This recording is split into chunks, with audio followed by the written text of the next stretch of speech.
Hello, everyone. I'm Tristan Harris, president of the Center for Humane Technology.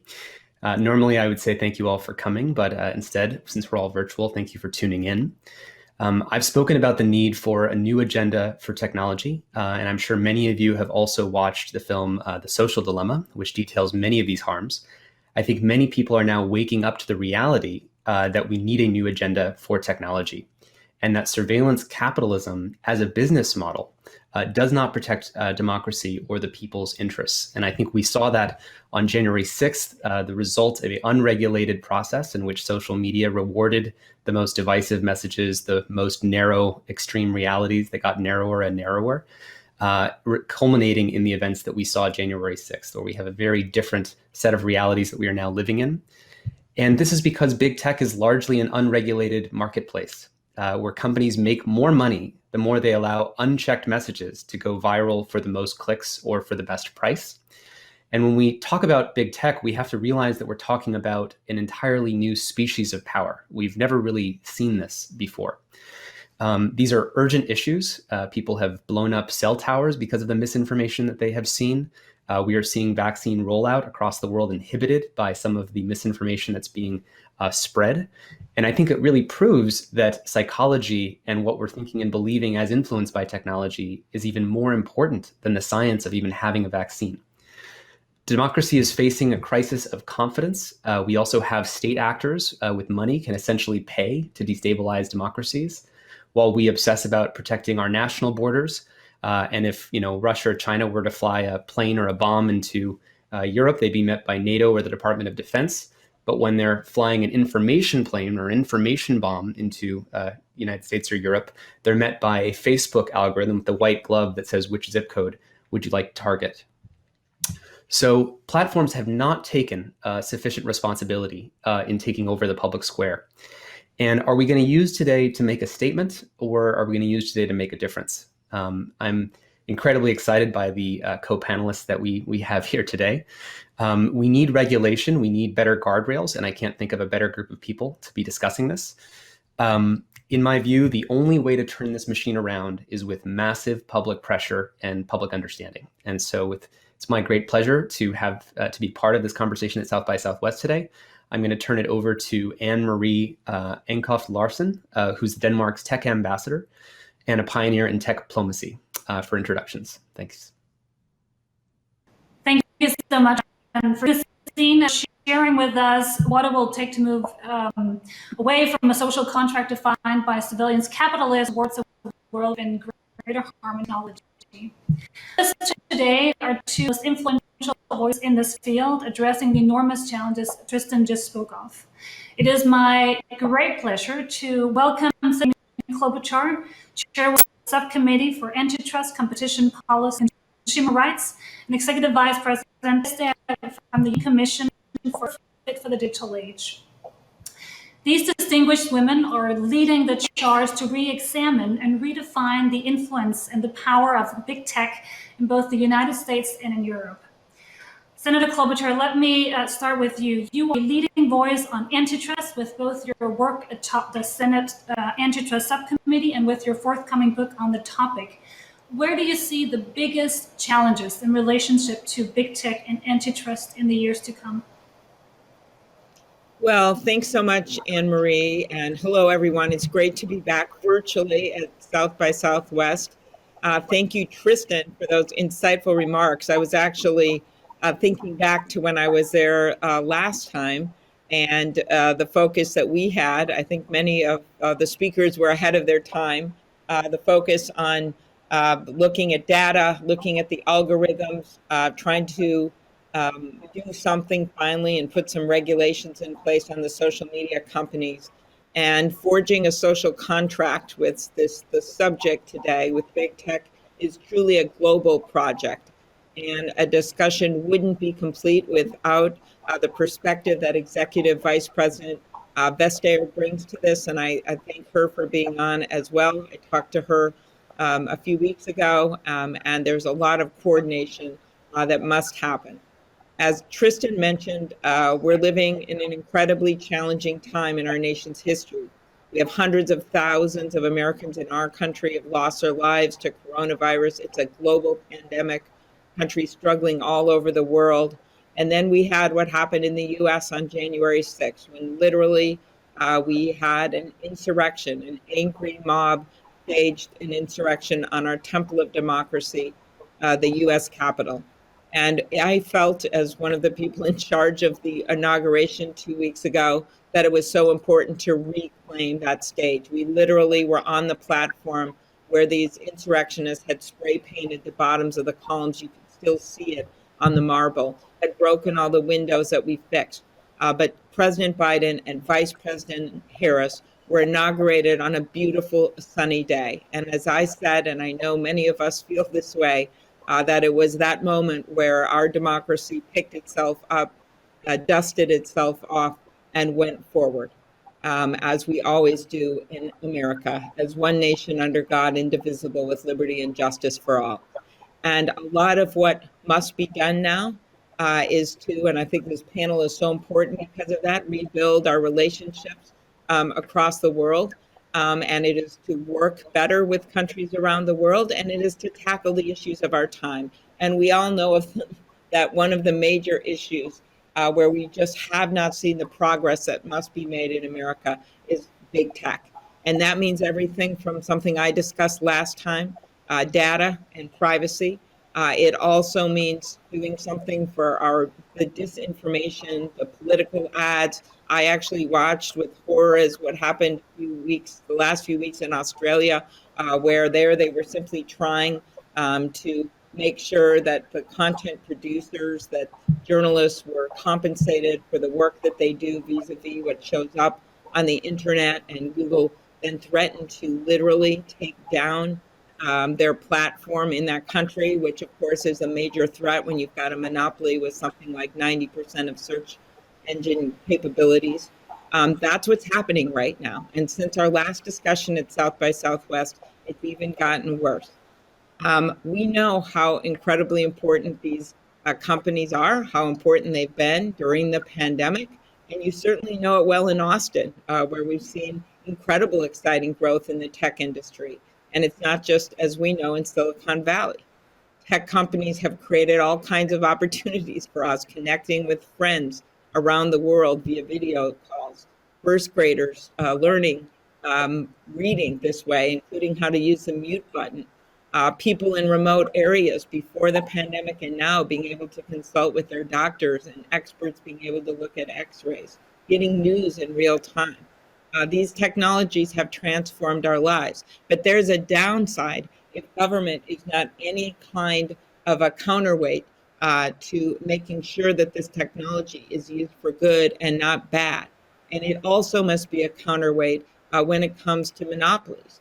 And what you've seen in the tech area is something that literally is unheard of in our country. You have to literally go back to Ma Bell, which was eventually broken up, to see anything like this. The root of the power, of course, lies in their ability of a few companies to dominate markets, to buy out competitors, even potential future competitors, known as nascent competitors, and to basically exclude them from growing. Or in the emailed words of Facebook head Mark Zuckerberg, these businesses are nascent, but the networks established, the brands are already meaningful, and if they grow to a large scale, they could be very disruptive to us. And then they bought them. As a result of the pandemic, we have seen many small businesses close down in America, over 100,000 of them in a recent Yelp survey. And at the same time, the tech companies have become even bigger gateways for access. And we know they are not going to take this scrutiny laying down. You've seen it in Australia. You've seen how they are acting aggressively in the marketplace, imposing a will on weaker competition, sucking up as much consumer data as it can, including on some of the companies that they bought, knowing that they may have to be required to divest them. And they are still acquiring companies. So whether it's in Australia or the reaction to the lawsuits in the US, we know this isn't going to be easy. Our friends in the European Union have certainly made progress. On the privacy side, they enacted the GDPR to address data privacy and have been working for the last 2 years to implement it.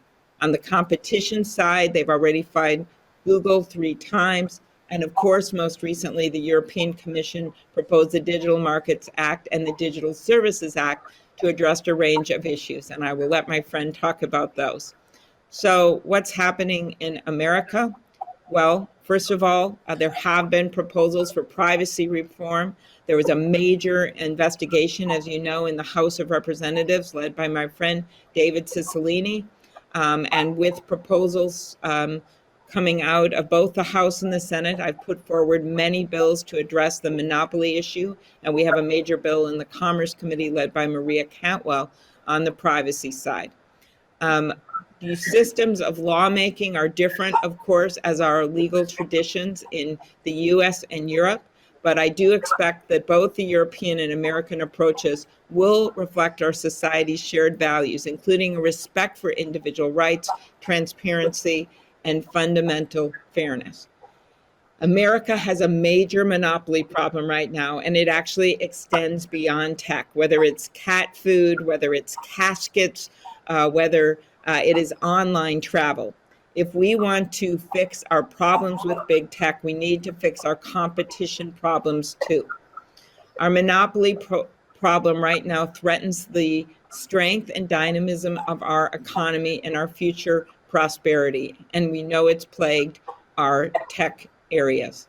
So what do we need? Well, first of all, we need we need progress with tech, and I think you've seen that with these 2 recent lawsuits filed at the end of the Trump administration, the FTC suing Facebook along with attorney generals throughout the country, as well as the Department of Justice suing Google, and some attorney generals involved with that, and I would predict more to come in the future. They've asked for structural relief, which is significant, but they also need the resources to be able to continue these suits. I actually represented MCI in my other life in the private sector at a time when they were breaking into the monopoly market to take on AT&T and then later the broken up Bell companies. And I had a first row seat to see all of that, to see the benefits we saw in America with lower long distance rates, with the launching of the incredibly successful cellular phone industry. All of that came upon because regulators were willing to act. But when you look at the money they had back then and the number of people in the agencies back then, these agencies are now a shadow of the former selves, FTC, DOJ, Antitrust. And so that's the first thing we need to do, is to make sure that those agencies are strong. So why is this so important in America? Our whole country was founded on this idea of economic freedom, religious freedom, political freedom. That's why our founding fathers started our country. That's why people fled to America. And in fact, even when you go back to the Boston Tea Party, that was a rebellion not only about taxation without representation, but also about not having to buy their tea from one monopoly tea company. You go forward and you see people from both parties. The Sherman Act, that guy was a Republican senator. Teddy Roosevelt was a Republican president. And through the Gilded Age, they were willing, because of the outcry of people in our country, to take on the big interests, whether it was the farmers with their pitchforks in Iowa or whether it was union workers in the streets of Chicago. That is our country's heritage, and we've literally been stopped in our tracks in part because of conservative court rulings. At one point, we were 0-15 in the U.S. Supreme Court with antitrust cases before that court. So a lot of this has to do with, one, as I mentioned, upping the support that we give our agencies. 2, putting judges and people in charge of antitrust that are going to take this seriously. 3, building on what we feel right now in our country is a lot of anger over too big. That's what a woman who was I met in a diner once said to me, things are just too big. And I think it's an easier way of putting it than going into the arcane details of antitrust law. In fact, I think that we would do well to start calling it competition policy, like they do in so many other countries. So in addition to the Supreme Court being an issue and our courts in general, and the resources to the agencies, and I have a proposal to fix that with Senator Grassley that's actually bipartisan, we need to look at changing our laws in America. And that is changing the burden of proof, who has the burden in the mega mergers, whether it be the government, which it is now, or whether it is the merging parties. And I think that would make a big difference if we change that, at least with respect to the mega mergers. It would make a big difference if we change the standard. Right now, you have to show that a merger would substantially lessen competition. We could use my proposal and change it to materially lessen competition.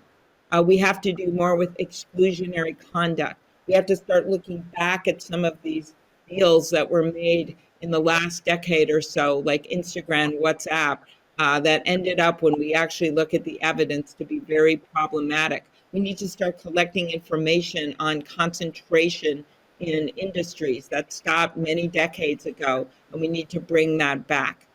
As new chair of the Antitrust Subcommittee in the Senate, I plan to do a lot of this with oversight hearings and the like. I will say, on a positive note here, Merrick Garland, who has been nominated by the president as Attorney General. I think that he is someone that understands antitrust. He is someone that will take this on in a big way. And he is someone that actually has practiced this kind of law and has had cases involving antitrust. So I think that's going to be very helpful. Last thing I want to say is to just quote Adam Smith, the godfather of the capitalist system, who would talk about the invisible hand of competitive entrepreneurship as a key to a strong capitalist economy. But he said, only if we have a government that effectively takes on, and these are his words, the overgrown standing army of monopolies. In America, with our fierce sense of independence and entrepreneurship, we have to remember that even successful companies, even popular companies and innovative companies have to play by the rules, and their success shouldn't give them a free pass to harm competition. We don't have to choose between having innovative tech companies and competitive markets. Those who argue we do present a false choice. Our current social contract with big tech needs to be renegotiated. In the US, that means setting new expectations and putting new rules of the road in place on privacy, on transparency, on political ads, on interoperability, and yes, on antitrust. That means updating our laws and actually not just talking about it, but doing it. We need to put the trust back in our nation's antitrust laws. Thank you, and I look forward to hearing from my friend from Europe, as well as any questions that you have. Thank you. Thank you so much, Senator, for sharing that very strong and historical defense, I think, for antitrust and competition law. I'd like to turn to Executive Vice President Margrethe Vestager now for some of your thoughts on the same topics. Because, Commissioner, you've been heavily involved for years in the way that the European Union has started to regulate this space. As the Senator spoke to, there are significant proposals on the table, not least the Digital Services Act and the Digital Markets Act. So what is the view on this topic from Europe, and where do you see the biggest challenges in relation to big tech and antitrust? Well, thank you very much. And wow, it's great to be here. Because as Tristan said, this is not for declarations, it's for taking action. And that is the big encouragement, because the main challenge here is speed. It is to act with this sense of urgency. Because with what we now know about technology, obviously, the attempted coup of Congress in the US, the Cambridge Analytica scandal, what we know from the social dilemma, this is a wake-up call with no snooze. There's no way that we can wait. Not if we want to cherish and to make the most of all the good things that comes from technology. If we want to give everyone access to world-class health, if we want to have educational systems that really can make the most of every talent, if we can make our cities clean and easy to get from A to B, if we want to fight climate change, all these amazing opportunities that comes with technology, if we want to harvest that, it's a matter of urgency to get in control of the dark sides of technology. And we have gotten started. I really appreciate you're very kind, Amy, to appreciate this with privacy. So the citizens, as a human being with integrity and dignity, have digital citizens' rights. The right to be forgotten, the ownership of data, the right to choose. We are still in the process of implementing this. It's definitely not perfect yet, but we took that really important first step and we focused on the citizens first. Now, while we have been doing quite a number of antitrust cases, not one, not two, but 3 Google cases, we've had one Amazon case. We're now on the next Amazon case. We have vast investigations, both into the Google ad ecosystem, Facebook, but also, quite unfortunately, a number of complaints also on the Apple ecosystem. That, of course, goes with our all our other portfolio of antitrust work. But what I realized in the last mandate, and with me, of course, many more people, is that the antitrust work in itself will not be sufficiently strong. We need more. And what we need is a regulation to work with competition law enforcement. We need that in order for democracy to catch up with technology. And I think this is only natural. I think this has been the case with every industrial revolution, that democracy needed to catch up. It was the question with the first. It took decades before we did away with child labor, before people had access to the right skills, before they had decent working hours, before they were enabled to organize. We are in this situation now only with much more urgency that democracy must catch up with technology. And this is what we are trying to do. We have tabled now 2 proposals, the Digital Services Act and the Digital Markets Act. And the Digital Services Act deals with how to deliver services like search or a market platform or social media services, and distinguishes between who you are in that landscape on objective grounds. That is also the case for the Digital Markets Act, because you're more than welcome to be successful in Europe. If customers like your product, you're more than welcome to grow. But the thing is that with success, with power, comes responsibility. And this is what you see in these 2 proposals. That platforms will have to provide much more transparency and responsibility, to have transparent ways of organizing things. If they find that something that you say should be taken down, that they notify, that they give you the right to appeal, that they give you sort of the independent arbitrage, but also that things that are illegal are swiftly taken down, because it's one world. The physical one, the online world, it is one world. And we have had discussions over decades as to what should be forbidden. And it cannot be that online you can find everything that is illegal offline. And that is the purpose of the Digital Services Act. And it's a fine balance that we have to strike here. Because on the one hand side, we want to make sure that the excitement to terrorism, the excitement to building bombs, awful child abuse, that is taken down, while at the same time preserving freedom of speech, the freedom of expression, which is core in the US democracy as well as in the European.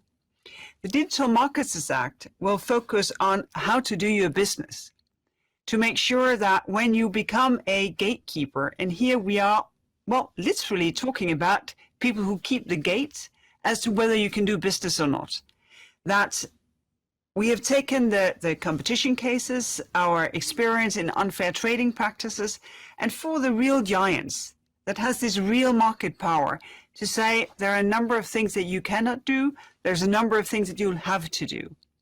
That could be that you cannot just take other people's data, you have to give them their data yourself. You cannot leverage your position in one market in another market.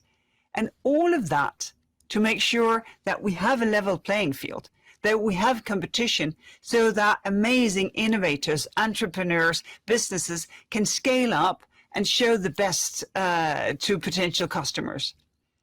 And you know, all of this, eventually we learned and we took the inspiration from the US. Because after the Second World War, when the founders were starting to build the European Union, they took the inspiration from the Sherman Act, because they saw the negative impact of the monopolies of the 30s in Europe. They took that inspiration and made that European, but with the same aim for a free, competitive, and open market. And it is really encouraging now to work the same path. There are differences in our legislation. There will be differences in our legislation and in our approach. But I think we can share the same aim, that democracy must catch up, that democracy must make sure that we harvest all the best of what technology can bring by harnessing all the dark sides. We are inviting to create a trade and technology council, high level with US friends, in order to have a place for these kind of discussions so that we can take actions and hopefully also mold a global approach, because these are global businesses. And as democracies, I think we have a responsibility to pave the way for a new take on this. So really happy to be here today, really happy with the discussion, and I hope that you share my sense of urgency in order to take action. Thank you very much. I love Margaret's line. I loved her line, the wake-up call without a snooze button. That was pretty good. I'm going to borrow that, I think. Thank you so much, Commissioner.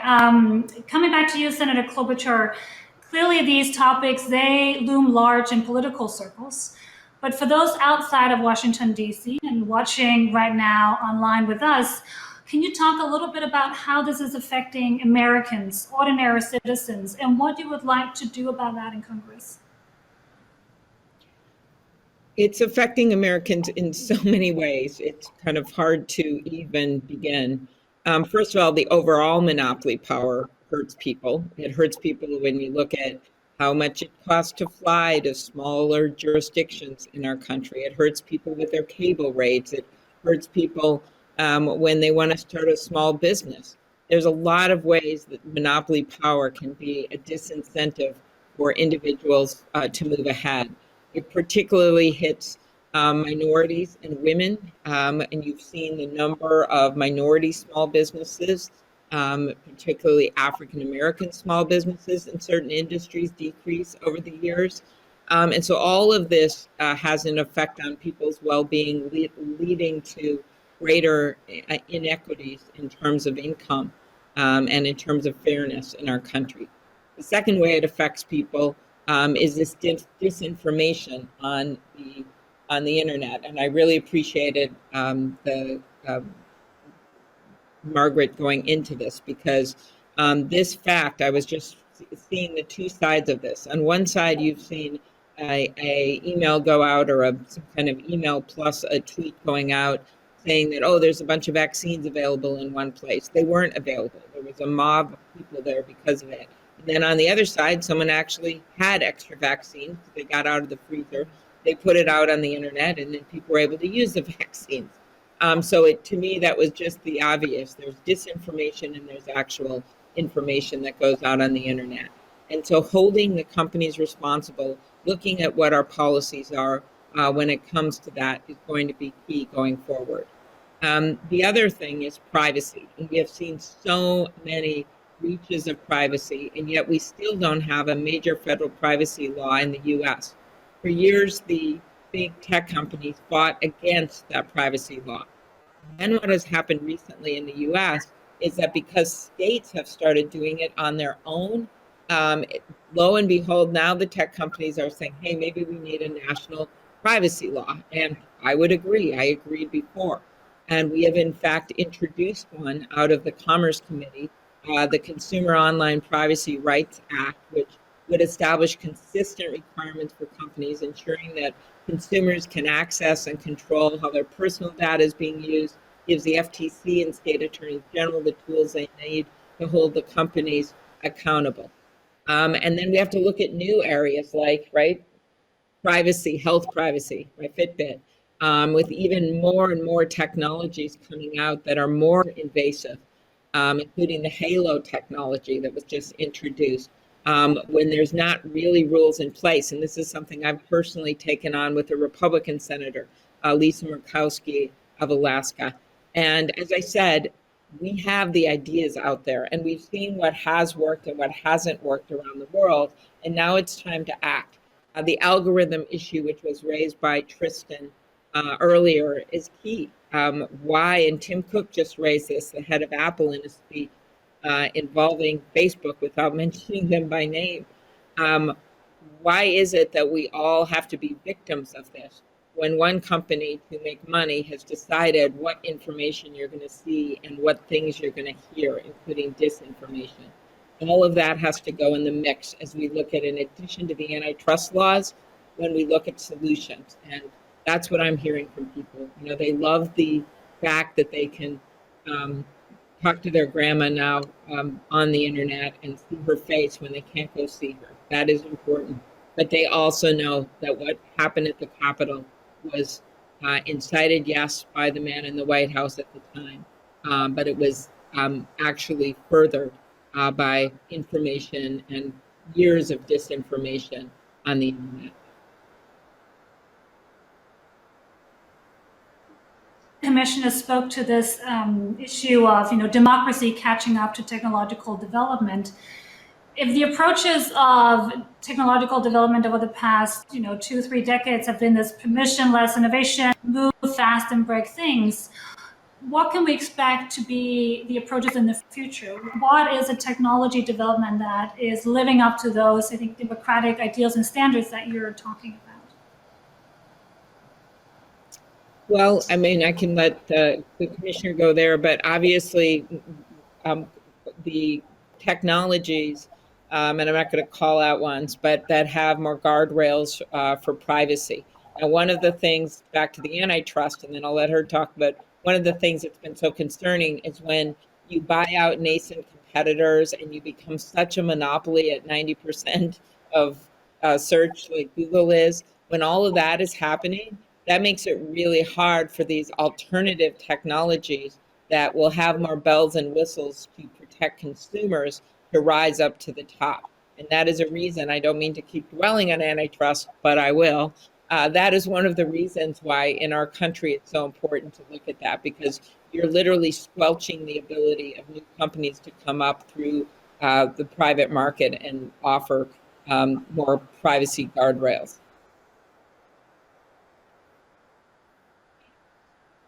What is the approach to innovation that we can expect in a world where democracy has caught up a little bit more with technological development? Well, I really share Amy's point here. We see amazing entrepreneurs, amazing innovations being made, and we see then a shopping spree from big tech.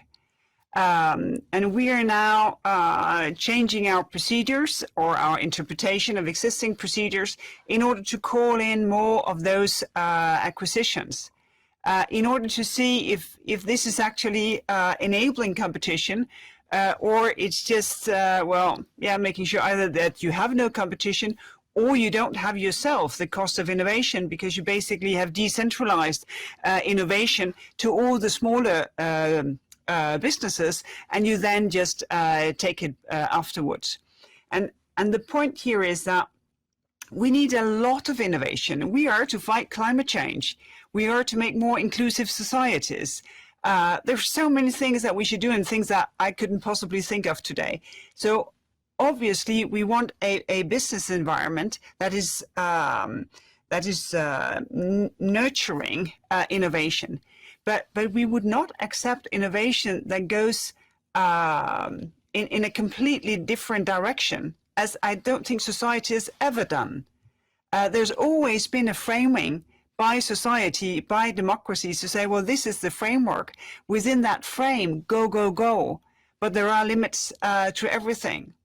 So I think we'd see a system where there's much more room for smaller, innovative companies to scale up to become a real thing. In part of that will also be a bigger use of interoperationality, so that you can have different services while anyway having them to work together, so that you're not caught up in just one ecosystem. Because this sort of lock-in effect is one of the features of how the market is working right now. And the third thing is that we will also ask the big companies to be much more aware of the role that they play. That is what the Digital Markets Act will do, to make them aware what are the obligations, what are the prohibitions when you are literally keeping the gate for other companies to be able to do their business. But also to say you have to do a risk assessment, not only of all the wonderful things that can happen when people use your platforms, but also what are the risks, and that risk that is then being found are being mitigated, and that we have an independent audit. Because what Tristan said initially, we have an issue with our democracy. We cannot just leave it to the market to fix this. We also need, as democracies, to say you need to be responsible for the risk that you are posing as to what is actually happening here. Because a democracy has to take place in an open public forum, where things that I tell you can be contradicted, can be fact-checked, just as well as can be agreed upon. So this idea that we can just have our own little feed, our own little reality that no one are allowed to disturb, that is also part of creating a real digital society that can harvest an even better democracy from what we're doing right now. And in order to do that, we need legislative proposals, and we need proposals that are enforceable, because otherwise, well, obviously it will not work. Thank you, Commissioner. Could I add one more thing Please. to what the Commissioner said? And that's more U.S. specific, and that is that the right now we have such concentrated capital in certain areas, like Silicon Valley and New York and other places, just three main areas where nearly, I think it's like 70-80% of that money is going for startups in general, not just tech. So I think one of the things that a new administration can do is to have more Austins, since, to bring it back to South by Southwest, and to try to incubate the development of these new technologies across the country, which I think will also help to have this more independent thinking when it comes to developing these new technologies. And as the Commissioner said, a number of these technologies are out there right now. But if they all got bought up, if they all get bought up by the same companies that want to have their same footprints, you're just not going to have the kind of innovation that you need. And Exhibit A in the U.S. is what happened with Ma Bell and AT&T. It was only after there was structural reform that we saw all of these incredible new things. And we stopped having cell phones that were like this big and were now this big. I'd love to hear both of your thoughts on the transatlantic collaboration on this new social contract. While there's a lot of legislation now taking place in both the US and in Europe, what are the opportunities for working together on global standards, and how do we also get the democracies outside of Europe and the United States and North America to participate? Maybe starting with you, Commissioner. I do think we have, a very rare opportunity here. The US and Europe are old, strong democracies. I think the fighting back, as Amy just made us all see it, is an excellent example of this. It can be threatened, can be shaken, but will still sustain. And I think we have a special responsibility to take the torch and to begin a global discussion that may oblige us all more to take action, because the discussion has changed so much over the last 7 years. When I started in this job and I was walking up and down the hill, people think, oh, what is that woman? What is she talking about? Google cases, come on. Now there's a completely different conversation. The Australians are doing a lot, the Canadians are doing a lot, the Indians are doing a lot. They have digitalized so many things. Also works very well with data, using fiduciaries in order for data to be useful for innovation. The South Koreans are doing a lot, the Japanese, all over the world. There is a debate that weren't there 5-7 years ago. And I think there is a rare opportunity for the US and Europe to take the lead here. Not to dictate, not to say that things should be copied, but to say, well, this debate that we're having now has come the time to take action in order for things to change. Because I think many people share this sense of urgency that we cannot wait, because markets, they are tipping as we speak. Network effects are being increased as we speak. The benefits of marginal cost coming down to zero, they are being realized as we speak. And the COVID pandemic has increased the use of technology all over this planet. And this is why I really encourage that we take this torch and go from a nuanced, developed, interesting debate that takes place all over the planet to figure out how can we take action in order for citizens to have the best possible use of digital technologies and not being sort of basically the product that creates more wealth for very, very few people. Thank you. And the same question to you, Senator. What is the opportunities for that transatlantic bond? And also realizing that a lot of the large tech companies are based in the United States. What do you see both at the main opportunities, but also what might be some of the challenges or obstacles to a stronger transatlantic collaboration on this? Sure. Well, first of all, I agreed with much of what Margaret said, except for one thing when she said, people were wondering, who is that woman? What is she doing? I think that I still get that in the halls of Congress. So, when you are a disruptor and you're taking things on and huge interest in the case of tech right now, we have $2 trillion companies that in America are, of course, loved for good reason, but also disliked for reasons. And so I think what we have to do is not have as our goal to destroy these companies and destroy what they've done. That's not the goal. The goal is to make this work. And as you've so aptly called the topic today, having a new social contract. And the U.S. can't do that alone. We are proud of our companies and the people that work for them, but we know there's major problems. And we can't just say, oh, they're in the U.S., so we're not going to do anything about it. And the best way we do something about it is by getting our own act in order, which means U.S. privacy laws and U.S. disinformation laws, and yes, U.S. changes to our antitrust laws, but it's also working with the world. When I was writing my book, I actually looked back and saw way back during Bill Clinton's presidency when Janet Reno out of the Justice Department announced a coordination on the international level when it came to antitrust. Well, that was then, and it was the good thing to do then, and we need it even in a bigger way now. We have got the issue of China out there, and some of the really bad stuff that's been going on there, including their own antitrust competition agency, which now appears to be not for the purpose that we think it should be. And so by only working with our allies and with others, are we going to be able to create the force that must be reckoned with and create those international standards. And I agree that the U.S. should be leading and not following, working with Europe and other leaders in this area. So I just don't think you can go it alone. I think that actually we are, given how powerful these companies are in the halls of Congress, it's going to be really important for the administration to work internationally on this issue as well. And I think some real positives here is that Joe Biden is someone who's willing to take on tough things. He cares about working with the rest of the world.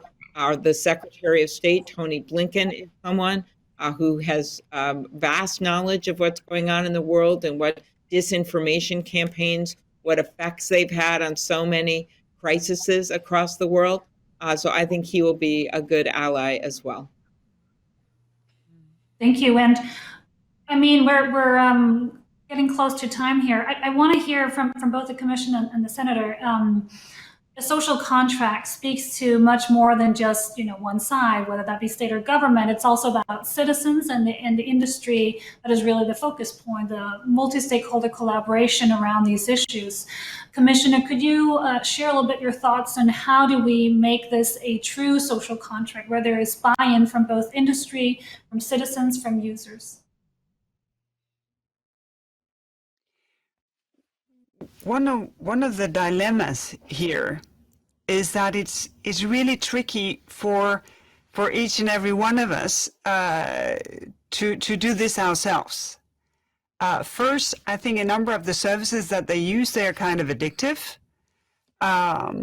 If you are not sort of through Netflix yet, then go see the Social Dilemma.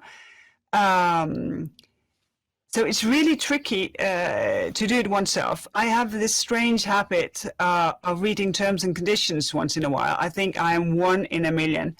And I also do my cookie settings because I don't much like sort of the tracking of what I do. Wow, that takes a lot of time. And the effect of me doing that is that I forgot what I wanted to do online. I think it's really important that in our democracies, we take a responsibility to give people real choice, real empowerment, that you really know what you're saying yes to and what you refuse. And I think a social contract is void if it becomes so complicated that you have no chance of figuring out what is my real choice here. So I think that we can only talk about a real social contract when we have the businesses really on board to do things that people can see, can engage with, feel empowered. And when we as legislators and enforcers are making sure that the legislative framework is there and is enforceable, because otherwise I think we leave the citizens powerless and really frustrated. And the second thing we will do by doing this is to make sure that there is a market that is nurturing services that is built with privacy as a default, with sort of the consumer interest as the default option, so that we get many more options than the business models who are based on the tracking of what you do, not only when you're in the service, but also when you're doing something else. When the business model is basically treating you as the input for their own production.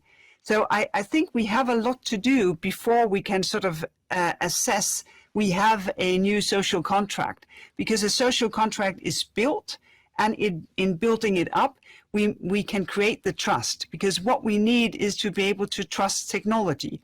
We will still have even more advanced algorithms. We will have quantum computing that will be so unbelievably strong and fast that we hardly believe the slow things we're seeing today. So this is the time to make sure that we get the features right, that the democratic framework is strong enough for us to create trust in technology, to be able to make the most of it. And that is the process that we're in. So we're in I think, the early days of building a social contract where each and every citizens feel empowered and that they are in charge of their data and what they want to do with them. And that is core. Thank you, Commissioner. And Senator, final remark, what is the key 2 points from your side in terms of engaging citizens and also the industries that we're speaking about into this social contract? Empowerment is key here, as the commissioner explained. And in the US, we must start a major social movement. Now, I think it's there, but so much of it gets complicated when you've got two different parties sort of going in their own corners and making different cases. And I think this crosses party lines. And let's start looking at it. Small businesses, they're very much hurt when you have gateways that are literally controlling access to services, to decide who gets at the top of a search engine, which algorithms affect how well your business does. They have to get on board. Even big companies know exactly what I'm talking about. And I can't tell you how many big companies have been in to see me in the last year or two about concerns about how they've been hurt by the big players and that are controlling the gateways to a marketplace. Some of these companies never want to come out and publicly say it because then they think they're going to get screwed more. If that's not a side of a monopoly, I don't know what it is. But making that business case for entrepreneurship is going to be really important to bring on Republican support as well for these changes. Secondly, privacy, which has always been key to the American way of life and making the cases for what can be done with this data. Third, which the commissioner pointed out, showing that you're getting used here. You are literally a tool for making profits for people. That has a way of convincing people that this isn't fair. And that means monetizing the data. If you are going to consent, and I think it should be a lot harder to consent to give your data, then you should get paid for that data. And that could be a way of creating some incentives in place for making change. And I don't think we're going to go back to the days when presidential candidates, as happened during the Gilded Age and into the progressive era in the US, actually had campaign songs about antitrust. They did. Or it was one of the major things they would talk about at state fairs across the country. Teddy Roosevelt was once literally shot, and he was saved by a pen that he had in his pocket and a very thick antitrust speech, but he went on to give the speech anyway. I think all of that happened back then because the people got so angry, and they were the ones that pushed the leaders so that both parties were literally competing with each other on what more they could do when it came to a major social issue of their time.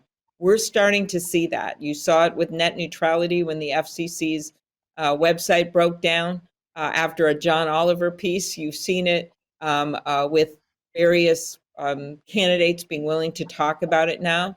But we need to focus on what we can get done and get it done. And one of the things that bothered me about the Donald Trump era, I appreciated all the lawsuits that were brought at the end, but so much of this was made in terms of vendetta against Donald Trump's enemies and couching it that way. Instead of, this is a major society problem for all of us, no matter what political party that you are in. All you got to look is what happened on January 6th.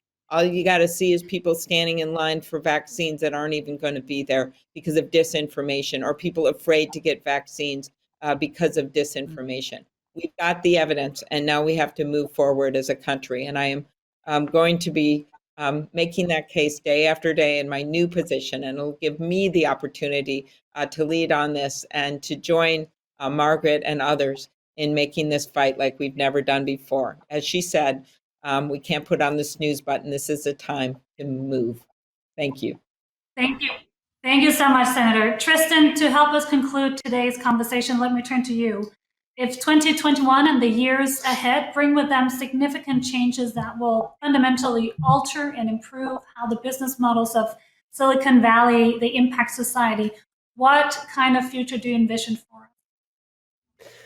Wow. Well, there's been so many great comments that have been shared here. And I just so agree with just how urgent this problem is. I especially building on what Commissioner Vestager had shared about, we need stronger digital democracies. Right now, it feels like we have one model where if you almost like take a brain implant and put it in a person and they become a cyborg. If you take a society or a democracy and you put social media brain implant in that society, right now it causes a kind of national psychosis where everyone speaks in different voices, sees different realities, and is confused against itself. And I think what we need is a model for a cyborg democracy that is stronger. That's the ideal here. We don't just have, we also have a monopoly on how many brain implants you can put in. If other people want to build a healthier brain implant that makes us stronger, they can't actually succeed. So I just really appreciate the notion that we need a different social contract. We need to break up the concentrated power so that there are different brain implants, and we need brain implants in cyborg democracies that make us stronger. Looking actually at the history of environmental regulation, it was proven, what did it take to take lead, the chemical, out of our society? There was a scientist in the 1980s who proved that lead dropped the IQ points of children by 4 points. And they then play that out against future wage earning potential of children. Now, I'm bringing this up because if you think about IQ not as intelligence, but as a problem-solving capacity, and if the threshold for taking lead out of our society was it dropped an individual kid's IQ by 4 points, imagine what social media does to our societal IQ, our democratic IQ, our ability to solve problems. And as Senator Klobuchar said, when you consider this geopolitically against China, right now you put that brain implant in a democracy and it actually devolves our IQ down to 0, because if you can't agree on something, whether it's climate change or COVID or vaccinations, you can't get anything done. So what I'm excited about is what it looks like going to 2021 as we follow many of the recommendations that have been made here and think about what it means to become a stronger digital democracy where that model actually outcompetes the China model. And as other comments that have been shared, that this keeps up with the clock rate of change, because right now the clock rate of democracy is slower than the clock rate of evolving new technologies and the increasing fragmentation of platforms into things like Twitch, Discord, Rumble. And so we need a kind of common framework, because as these increasing other platforms come along, we have to make sure that they have better standards and practices and that they actually put the user's best interests at heart. So I just appreciate all the comments that have been made here and hope that this continues to accelerate the conversation to reform. Thank you so much, Tristan, for ending us on a positive note of what digital democracy can look like. May this be more than just a scenario and the outcome of renewed political efforts in this space. Thank you very much to Senator Klobuchar and Executive Vice President Vestager for today's exciting conversation and for sharing your thoughts on what a new social contract for big tech might look like. And also thank you for your leadership and commitment to making this digital era more inclusive, trustworthy, and fair. And finally, a very warm thank you to all of you who joined us in this session from your homes around the world in South by Southwest. Thank you. Thank you. Oh, thank you. Thank you.